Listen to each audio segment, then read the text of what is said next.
여성경제신문이 준비한 알찬 내용들로 봄 기운만큼이나 기분 좋은 행사가 되기를 기대하면서 본격적으로 개회식을 시작하겠습니다. 시간 관계상 국민의례는 생략하고 여성경제신문 정경민 대표님의 개회사를 청해 듣겠습니다. 큰 박수로 모시겠습니다. 안녕하세요. 여성경제신문의 정경민 대표입니다. 저는 중앙일보에서 30년 근무를 하다가 3년 전에 서울문화사 계열의 여성경제신문 대표로 와 있습니다. 중앙일보 시절부터 제가 관심을 가져왔던 주제가 바로 이제 은퇴이라는 단어인데요. 이번 금융포럼에서 이 은퇴 세대를 위한 재테크 조언이라는 주제를 택한 것도 제 주변에 이렇게 물어보니까 연금 저축을 하고 계신 분들이 대부분 자기 연금의 수익률이 얼마인지, 자기 연금이 어떻게 운용되고 있는지를 아는 분이 거의 없어요. 어떻게 투자되고 있는지도 모르고, 수익률이 지금 얼마인지도 모르고, DC형인지 뭔지, 연금 저축인지 IRP인지 구분도 못하고 그런 분들이 되게 많습니다. 그 결과가 뭐냐면 최근에 여러분들이 언론지상에서 많이 보셨던 ELS 사태, 이런 겁니다. 은행만 믿고 가서 가입했다가 쫄딱 망해서 노후 자금을 다 날리는 이런 사태들을 접하게 되는 거죠.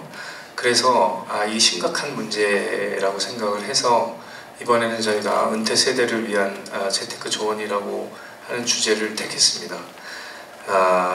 내년이면은 이제 우리나라가 65세 이상 인구가 20%가 되는 초고령 사회가 됩니다. 앞으로 한 5년 후, 10년 후면 지금까지 우리가 경험하지 못한 세상에서 이제 우리가 살게 됩니다. 은퇴 후에 자식들이라든지 은퇴 후에 형제들 도움 절대 받을 생각하지 말으셔야 되고요.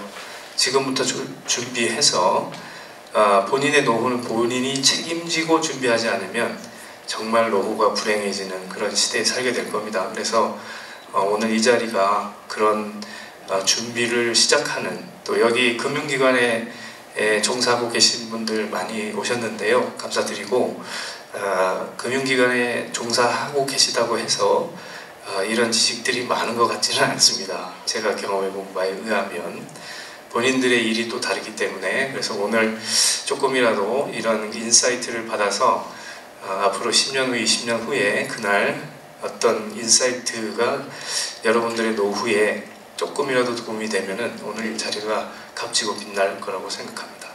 감사합니다.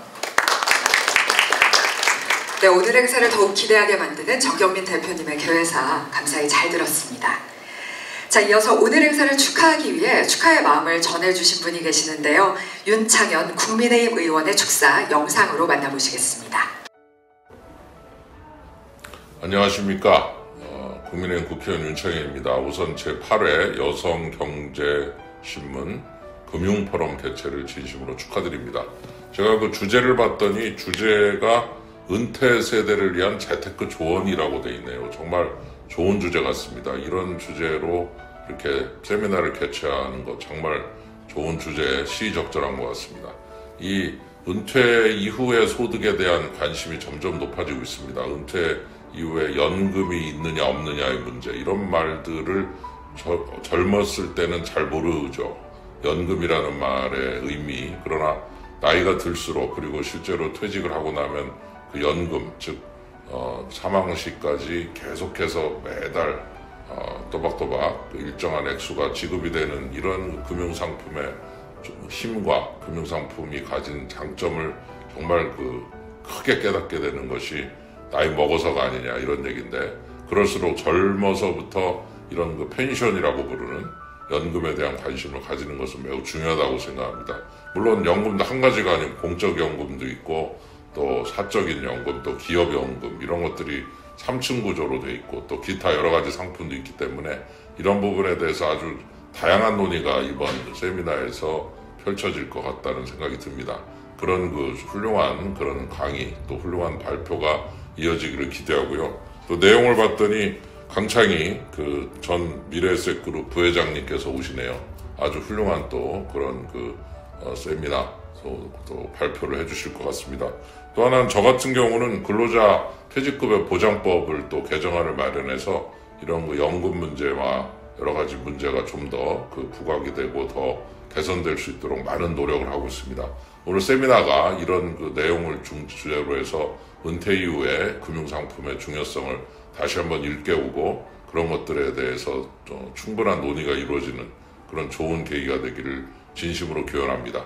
감사합니다. 네, 보내주신 축하의 마음과 격려 감사히 잘 받았습니다. 축사 전해주신 윤창현 의원님께도 저희가 감사의 말씀 잘 전달하도록 하겠습니다. 자, 이번에는 오늘 행사가 개최될 수 있도록 도움 주신 후원사를 소개해드리겠습니다. 금융위원회, 금융감독원, 은행연합회, 금융투자협회, 생명보험협회, 손해보험협회, 여신금융협회가 오늘 행사를 든든히 도와주고 계시는데요. 후원사들의 조력과 신뢰에 걸맞은 좋은 정보로 오늘 행사를 꾸려보도록 하겠습니다. 자, 오늘 금융포럼은 은퇴세대를 위한 자산관리에 신들이 있었기 때문에 가능했다 해도 과언이 아닐 텐데요. 지난 1월부터 3월 둘째 주까지 여성경제신문에서 소개된 17인의 돈신들을 저희가 영상으로 잠시 소개를 해드리겠습니다. 자, 영상 함께 만나보겠습니다.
은퇴세대를 위한 자산관리의 신 돈신 17인을 저희가 영상으로 만나봤는데요. 그래도 박수 한번 보내주시면 더 좋을 것 같아요. 감사합니다.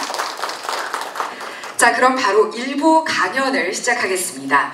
이번 금융포럼의 주제인 은퇴세대를 위한 재테크 조언에 맞춰 4분의 강연이 준비가 되어 있는데요. 첫 번째 강연은 연금으로 투자하면 일석삼조라는 주제로 NH투자증권 100세시대 연구소 김진웅 소장님께서 해주시겠습니다. 큰 박수로 김진웅 소장님을 모시겠습니다. 네, 안녕하십니까. 저 100세시대 NH투자증권 100세시대 연구소를 맡고 있는 김진웅 소장입니다. 반갑습니다. 예, 앞서 방금 보여주신 돈신을 나오는데 제가 미처 몰랐었는데요. 예, 제 타이틀을 기억하시는지 모르겠지만은 좀 오해가 없으시기를, 예, 1억이면 66억 복리마법 이론적인 부분을 설명을 해드린 거고 제가 66억이 있는 걸로 오해하지 마시기 바라겠습니다. 일단은 이제 저는 사실은 30년 가까이 연금 저축을 보험회사에서 입사를 해서 연금 저축을 만들고 퇴직연금 컨설팅을 하다가 지금 이제 100세시대 연구소에서 은퇴 설계나 생애자산 관리에 대한 연구를 계속 진행하고 있어서 사실 이제 연금과 관련된 일로만 25년, 30년 지금 한 30년을 향해서 가고 있습니다. 그렇기 때문에 사실은 연금에 대한 니즈나 필요성 이런 것들은 사실은 어떻게 보면 보통 사람들보다 훨씬 더 많이 접하고 제가 느끼면서 일을 하고 있었기 때문에 저 스스로도 사실은 연금 자산 관리를 그래도 열심히 좀 한 편이라서 66억까지는 아니지만 이제 평균적인 근로자들보다는 연금 자산을 조금 많이 가지고는 있습니다. 그렇기 때문에 이제 제가 그러한 부분들에 있어서 저의 경험을 공유해드리고 그다음에 현황을 좀 점검을 하면서 다시 한번 연금의 중요성에 대해서 강조하는 시간을 가져보도록 하겠습니다. 최근에 신문 기사를 하나 제가 접했는데요. 뒷걸음치는 노인 빈곤율이라는 제목이었습니다. 이제 저희 100세 시대 연구소가 2011년경에 TF로 발족을 해서 2012년부터 활동을 시작했는데요. 당시의 노인 빈곤율은 이제 46.5%, 상당히 높은 수준이었죠. 굉장히 높은 수준이었고 OECD 1위라는 어떻게 보면 불명예스러운 그런 성적을 기록을 하고 있었는데, 당시만 해도 이제 제가 볼 때는 이제 3층 연금 체계가 갖춰져 있었고, 그리고 이제 국민연금 쪽에서 이제 그 평균적인 수령액이 올라가면서 이 부분은 좀 시간이 가면 빠르게 개선될 것이다 라고 사실은 조심스럽게 예측을 했었습니다. 근데 생각보다는 뭐 개선이 되고 있는 수치이기는 하지만 빠르게까지는 조금 아닌 것 같고요. 그 다음에 최근 들어서 저는 계속이라도 그래도 나아지려고 생각을 했는데 상대적 비권이 뒷걸음친다는 결과가 나왔다는 부분을 보고 10년이 지났는데도 아직 생각보다 어떤 그 연금으로 노후 준비하는 분들이 생각보다는 어떻게 보면 많이 늘지는 않았다라는 좀 그런 현실을 다시 한번 느끼게 된 계기가 되었던 것 같습니다. 근데 이제 다른 이제 선진국들을 보면은 약간은 조금은 이제 상대적 박탈감이 느껴지는 상황입니다. 지금 미국 같은 경우에는 최근 4년 새에 연금 100만 장자, 소위 이제 연금만으로 13억 원 이상을 가지고 은퇴하는 사람들이 70만 명에 가까운 숫자에 이르르고 있고요. 근로자들의 퇴직연금 평균 적립금은 대략 한 1억 원, 2019년 기준이니까 아마 지금쯤이면 1억 원을 넘지 않았을까 이렇게 예상을 하고 있습니다. 호주도 대표적인 퇴직연금을 잘 관리한 나라 선진국 중에 하나인데, 슈퍼애니웨이션을 통해서 10년 새 연금 100만 장, 호주 달러로 연금 100만 장자 8억 6천만 원이 보유하고 은퇴를 하신 분들이 10년 새 10배 굉장히 빠르게 증가를 하고 있죠. 평균적인 적립금은 오히려 미국보다 더 좋습니다. 평균 2020년 기준으로 퇴직연금 평균 적립금이 1억 5천만 원 이상 근로자들이 어떻게 보면 노후를 조금은 더 안정적으로 준비해 가고 있는 그런 모습입니다.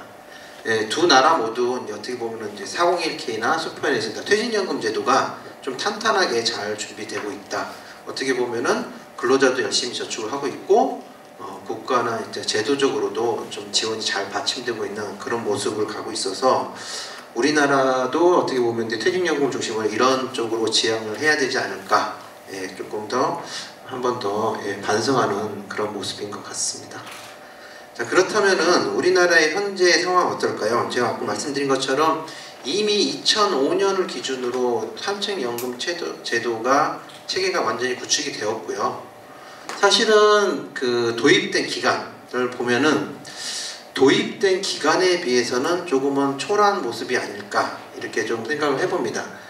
이제 가장 기본이 되는 국민연금 같은 경우에는 이제 1988년에 도입이 돼서 36년 동안 지금 지속이 되어 온 제도인데, 현재 연금수급자 평균 수령은 월 61만 원, 20년 이상 가입자는 월 103만 원 정도 예상이 되고 있습니다. 그래서 사실은 국민연금에 20년 이상 가입돼 있는 분들이라면 조금은 좀 최소한의 어떠한 생활비를 좀 확보하는 모습이라 할 수 있겠고요. 이제 퇴직연금부터는 조금 아쉬운 부분들이 많습니다. 퇴직연금이 2005년 12월에 도입돼서 지금 20년을 바라보고 있는데 가입자당 평균 적립금은 4,800만 원에 불과합니다. 솔직히 연금으로 활용하기에는 조금 아쉬운 자산이죠. 앞서 그 미국이나 호주와 비교했을 때 상대적으로 미국과 호주도 본격적으로 운영된 기간을 보면 우리나라랑 크게 차이 나지는 않은 것 같은데 굉장히 좀 부족한 그런 모습입니다. 그 다음에 개인연금도 역시 이제 도입된 지 1994년 6월 이후에 30년 동안 지냈는데 계약 건당 평균 금액이 1,800만 원이니까 물론 이제 중복 가입자들도 있을 수 있긴 하겠지만 어쨌든 개인연금도 여전히 아쉬운 수준이고, 이 3층 연금을 모두 합한다고 하더라도 어떻게 보면은 어떤 적정 생활비, 요즘 이제 중산층 기준으로 적정 생활비가 대략 월 300만 원 정도 필요하다라고 많이들 희망을 하시는데, 그 금액을 충당하기에는 굉장히 아쉬운 상황인 것 같습니다. 자, 그러면 우리나라가 3층 연금 제도가 갖추던 지 이미 20년 가까이 됐는데도 불구하고 왜 평균적으로 연금 자산이 부족할까? 이제 세 가지 원인을 조금 뽑을 수 있을 것 같은데요. 이제 노후 준비에 대한 인식 부족. 많은 분들이 은퇴가 다가오면 어떻게 되겠지라는 생각.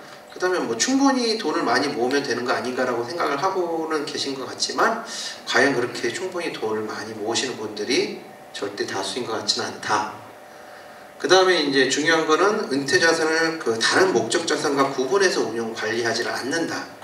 그러니까 연금 자산 같은 경우에는 절대적으로 따로 관리를 해야 되는 부분들이 있는데도 불구하고 많은 분들이 이거를 분리해서 관리, 아마 금융권에서도 연금과 관련된 일을 하는 분들 정도나 아마 좀 분리해서 관리하고 있지 않을까 이렇게 추정을 해봅니다.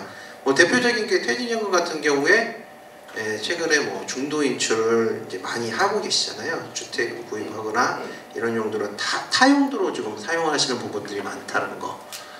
그 다음에 이제 연금 저축이나 퇴직연금 같은 경우에는 여전히 이제 원리금 보장 중심으로 운영이 되고 있다. 이제 과거에 조금 금리가 높을 때는 크게 문제가 되지 않았을지 모르겠지만 이미 사실은 자산관리 입장에서는 저금리 기조가 상당히 오랜 기간 유지되어 왔음에도 불구하고 많은 분들이 연금 자산을 안전성 상품 위주로만 운용을 하고 있기 때문에 수익률이 거의 2%대에 불과한 상황입니다. 근데 사실은 이제 국민연금 같이 이렇게 자산을 포트폴리오로 운영하는 기준을 보면 7%대의 어떠한 장기 수익률을 보이고 있는데 개인들이 맡겨놓은 자산들은 너무 저조한 수익률로 운영을 하고 있으니까 연금 자산을 저축을 열심히 한다고 해도 불어나는데 한계가 있는 거죠. 뭐 너무 뻔한 얘기일 수 있긴 하지만 사실은 연금은 일찍 시작할수록 쉬워지는 특성이 있습니다. 그래서 30년을 보고 투자를 하면 월 30만원 정도만 투자를 해도 연금 자산 2억 원인데 크게 무리가 없겠지만 40세에 가면은 20년 정도 했을 때는 56만원 그 금액이 늘어나고 50세가 가면은 140만원 가까운 금액은 많은 금액이 필요하다는 거죠. 그러니까 연금이라는 것 자체를 장기적인 그런 개입으로 접근을 하지 않으면 사실은 뭐 나중에 아까 말씀드린 것처럼 어떻게 되겠지가 안 되는 거죠. 사실은 어떻게 안 됩니다. 사실은 연금은 그렇기 때문에 반드시 장기적으로 접근을 해야 된다. 그래서 제가 이제 보통 일반적으로 이제 많이 기업 근로자는 강의를 다닐 때 반드시 자산 관리를 최소한 2트랙으로 하셔야 된다. 자산을 증식하는 목표와 은퇴를 준비하는 목표는 구분해서 관리를 하시라. 뭐 보통 이제 목적 자금을 병행해서 이제 관리하라는 어떤 재무적인 이론들도 있긴 하지만 그런 것들은 복잡할지 모르겠지만 어쨌든 본인의 노후 준비만큼은 반드시 별도로 관리를 해야 이게 나중에 어떠한 효율적인 자산 관리가 될 수 있다라고 강조를 하고 있습니다. 또한 우리가 보통 이제 자산 관리를 함에 있어서 복리 효과를 많이 언급을 하는데요. 결국 복리 효과를 제대로 누리려면 수익률이 낮아서는 복리 효과가 크게 의미가 없습니다. 지금 이제 5%, 7%, 10% 수익률을 가정된 복리 효과를 제가 보여드리고 있는데 보통 이제 연금저축의 세공제 혜택을 받을 수 있는데 보통 이제 적정 수준은 제가 볼 때는 한 300만 원 정도라고 중산층 기준으로 보면 매년 300만 원씩 적립한다고 가정을 했을 때 10년 동안 운용을 하면은 사실은 뭐 크게 복리 효과가 작용을 하지 않겠지만 20년, 30년 가면은 굉장히 확연하게 달라지죠. 그래서 대략 7% 정도의 수익률로 연금 자산을 30년 동안 운영했다고 가정을 하면 매년 300만 원씩 적립을 한다고 하면 약 3억 원 정도의 연금 자산이 만들어진 효과를 볼 수가 있는 거죠. 결국은 이러한 수익률을 내기 위해서는 어느 정도 투자형 상품들을 이용하지 않으면 사실은 이론적으로는 불가능한 거다. 따라서 우리가 앞서 말씀드린 그런 연금 자산이 부족한 이유 그런 것들에 있어서 반드시 투자형 상품들을 일정 비율 이상은 활용을 해야 된다라는 걸 다시 한번 강조를 드리고 있습니다. 자, 그래서 우리가 이제 연금으로 제가 제목을 한 게 연금으로 투자하면 일석삼조라고 했는데 세 가지 어떤 이제 연금 자산을 활용하기 좋은 세 가지 장점. 그러니까 뭐 다들 아시겠지만은 연금 자산은 기본적으로 연금저축이나 퇴직연금, IRP 모든 것들이 절세, 그 다음에 과세 이하는 세제 혜택을 다양하게 부여를 하고 있습니다.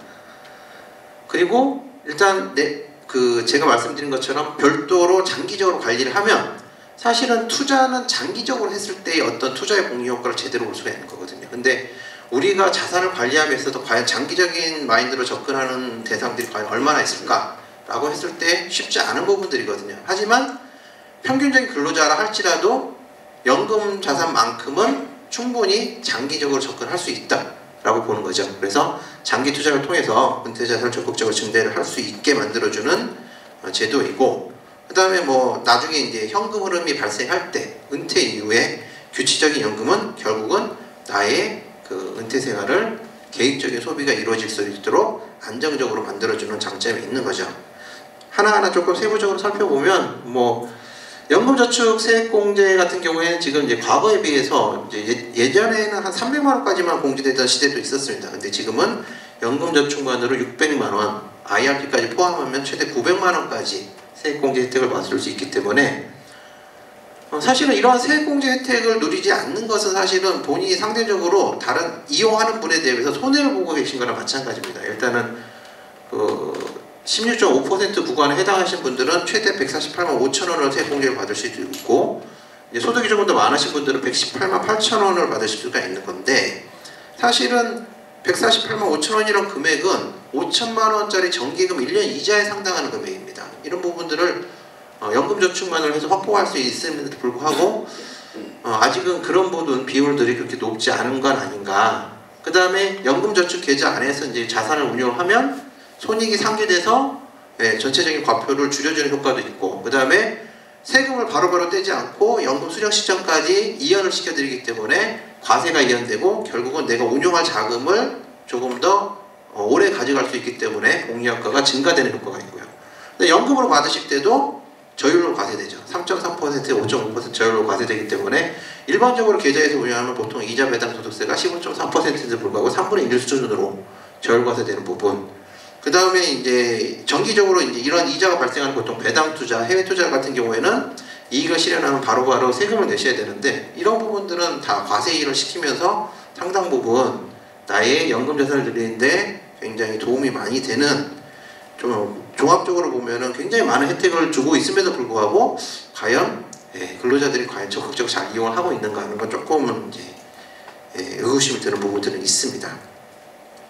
자, 그렇다면 이제 50대 은퇴에 임박하신 분들, 나는 이미 시간이 너무 많이 지나서 늦은 것 같아 라고 생각하실 수도 있을 것 같아서 다시 한 번 더 제가 이제 강조를 해드리면, 사실은 이제 그 복리 효과가 충분히 나와 있어서 시간이 길수록 좋긴 합니다만 10년 정도의 시간도 절대 적은 시간이 아닙니다. 그래서 50대에 투자를 시작한다고 하면 10년의 연금자산 운용기간을 가정을 했을 때 조금 더 이제 적극적으로 적립을 하셔야겠죠. 그동안에 만들어놓은 쌓아놓은 연금자산이 없으시다면 적극적으로 적립을 하셔야 될 텐데, 대략 900만 원 정도를 이제 최대 세액공제를 받으면서 적립해 간다고 가정을 하면 10년 동안 10% 수익률로 운용이 되면 1억 5천만 원 정도 만드실 수가 있고요. 20년, 40대에 시작을 한다 하면 7%로도 한 4억 가까운 자산 또는 10%로 운영하면 5억 6천만 원 정도의 굉장히 충분한 연금 자산을 쌓을 기회가 아직은 분명히 있습니다. 그런데 이제 보통 이 수익률을 이제 말씀을 드리면은 많은 분들은 시중금리 3, 4%도 이제 내기 쉽지 않은데 과연 투자로 가능하느냐라고 많이 반문을 하시는데요. 사실은 투자의 원칙을 잘 지키면서 그런 투자를 하시면, 장기적으로 투자하시면 분명히 7% 이상의 수익률은 누려볼 수 있는 기회들이 굉장히 많았음에도 불구하고 많은 분들이 그동안 이용을 안 하셨던 거죠. 사실은 직접적으로 이런 그 투자를 너무 이제 그 약간 투자에 대한 선입견, 약간 이제 변동성, 가계 변동성 선입견들이 많으시다 보니까 조금 오해들을 하신 부분들이 있는데, 사실은 정석으로 투자를 하시면 제가 볼 때는 7%에서 10%의 수준의 환산 수익률은 얼마든지 평균적인 근로자분들도 가능한 수준이다 라고 말씀을 드리겠습니다. 더군다나 여기에 이제 IS 계좌, 개인종합 자산관리 계좌 활용하시면 얼마든지 아직은 50대 시작을 한다고 하더라도 어느 정도의 연금 자산을 쌓기에는 절대 부족한 시간이 아니기 때문에 충분히 회복이 가능하시다라고 이제 말씀을 드리겠습니다. 참고로 결국은 은퇴 준비의 핵심, 노후 준비의 핵심은 금융자산, 즉 연금 위주로 된 금융자산이 있다라는 걸 다시 한번 통계치를 통해서 약간 검증된 부분인 것 같은데요. 가계금융복지조사의 그 미은퇴 가구주의 노후 준비 상황과 자산 구성의 어떤 분석을 조금 해봤습니다. 근데 재밌는 사실이 이제 아주 잘 돼 있다, 잘 돼 있다, 보통이다 이제 그룹으로 이제 일단 보여드렸는데요. 아주 잘 돼 있다라고 하는 분들과 잘 돼 있다고 하는 비수도권과 수도권을 한번 이렇게 비교를 해보시면 재밌는 그 현상이 보입니다. 분명히 이제 아주 잘 돼 있다가 조금 더 높은 상황이죠. 마음의 어떤 편안한 상황인데 보면은 절대 금액 자체, 자산의 절대 금액 자체가 16억 4천, 그 수도권은 20억 원 정도 되죠.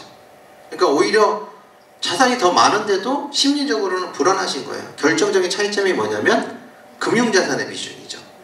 금융자산의 비중이 비수도권은 4억 4천 정도 되고 수도권은 4억 정도 되는데 비중 자체가 수도권이 더 낮죠. 마찬가지로 잘 돼 있다는 그룹과 보통이다는 그룹을 비교해보면 역시 마찬가지로 물론 이제 잘 돼 있다 그러면 비수도권은 이제 자산 자체는 수도권보다 더 많긴 합니다만 금융자산의 비중이 분명히 수도권보다 더 높습니다. 결국은 우리가 노후 준비 안정적인 생활을 생각하며 보면 금융자산에 얼마만큼 있느냐가 결국 심리적으로 영향을 많이 받을 수밖에 없는 것 같습니다. 근데 뭐 잘 아시다시피 우리나라는 대부분 지금 부동산에 대부분 자산들이 몰려 있으시잖아요. 그러니까 이런 부분들을 빨리 개선되지 않으면 결국은 앞서 말씀드린 것처럼 우리나라의 노후 빈곤율은 계속 앞으로 조금 어려울 수 있다. 이제 뭐 보통 그 노후 빈곤율 얘기를 할 때 통계에 어떠한 그 오류가 있어서 사실은 자산이 충분히 많이 있으시기 때문에 크게 걱정이 없다라고 하지만 사실 자산이 소득으로 전환되는 게 생각보다 그렇게 쉽지는 않거든요. 그렇게 결국은 우리가 금융자산을 얼마만큼 가져가는 게 노후 준비 안정성에 결정적으로 영향을 미칠 것이다. 이렇게 말씀을 드릴 수 있을 것 같고요. 결국은 사실은 뭐 부자를 판단하는 기준은 상대적인 기준이라서 뭐 절대 금액을 얘기하는 건 크게 제가 볼 때는 의미 없는 것 같습니다. 어떤 분들은 뭐 30억이면 부자라고 할 수도 있을 거고 어떤 분은 50억, 100억 뭐 이렇게 얘기를 하실 수도 있을 것 같긴 합니다만 제가 생각하는 부자의 기준은 결국 내가 필요한, 내가 희망하는 노후 생활비를 내가 은퇴 이후에도 발생하는 현금으로 충분하면은 부자다라고 저는 생각을 하고 있습니다. 그래서 결국은 제가 지향하는 건 결국 연금 부자인 거거든요. 뭐 자산으로 부자인 것도 충분히 좋긴 합니다만 자산으로 가져가는 게 과연 무슨 의미가 있을까요? 뭐 보통 얘기들을 많이 하실 때 주변에서 이제 뭐 조금 이제 제 연령 때문에 부모님들이 많이 돌아가신 시기가 됐는데 제일 많이 듣는 얘기 중에 결국은 내가 살아있는 동안 쓰고 가는 돈이 내 돈이다 라는 얘기를 많이 하십니다. 그럼 결국은 내가 쓸 돈을 준비하는 게 중요한 거지 자산으로 쌓아놓는 게 그렇게 의미가 있을까? 그리고 자산이 충분히 많이 있으신 분들도 내가 필요한 현금 흐름을 딱 갖춰 놓게 된다면 그건 이제 나중에 전략적으로 이제 증여 전략이라든가 자산한테 물려준 전략을 훨씬 더 편안하게 가실 수가 있는 거죠. 내가 쓸 돈과 물려준 돈이 혼재되어 있으면 사실은 그거는 이제 전략을 짜기가 힘드실 수 있겠지만 내가 필요한 현금을 딱 만들어 놓고 나머지를 물려주는 건 상관이 없으신 거죠. 그러면 조금 더 일찌감치 그런 증여 전략이나 상속 전략을 세울 수가 있기 때문에 평균적인 근로자분들 평균적인 중산층뿐만이 아니라 돈이 충분히 많으신 부자분들도 이러한 연금 흐름에 대한 고민들은 사전에 미리 해보시는 게 좋지 않을까 라고 하면서 제 발표를 마치도록 하겠습니다. 감사합니다.